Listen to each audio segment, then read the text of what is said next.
தமிழக முதலமைச்சர் ஸ்டாலின் பிறந்த நாளையொட்டி திருமயத்தில் மாட்டு வண்டி எல்கை பந்தயம் நடைபெற்றது. தமிழக முதலமைச்சர் ஸ்டாலின் பிறந்த நாளை மாநிலம் முழுவதும் திமுகவினர் கொண்டாடி வருகின்றனர். இதன் ஒரு பகுதியாக புதுக்கோட்டை மாவட்டம் திருமயத்தில் மாட்டு வண்டி எல்கை பந்தயம் நடைபெற்றது. இந்த பந்தயத்தினை சட்டத்துறை அமைச்சர் ரகுபதி தொடங்கி வைத்தார்.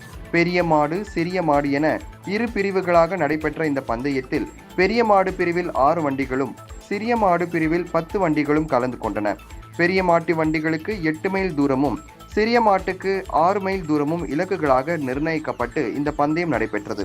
திருச்சி ராமேஸ்வரம் தேசிய நெடுஞ்சாலையில் எல்லையை நோக்கி சீறி பாய்ந்து 1.5 முந்தி சென்ற காளைகளை சாலையில் இரு புறங்களிலும் இருந்த ஏராளமானோர் கண்டு ரசித்தனர்.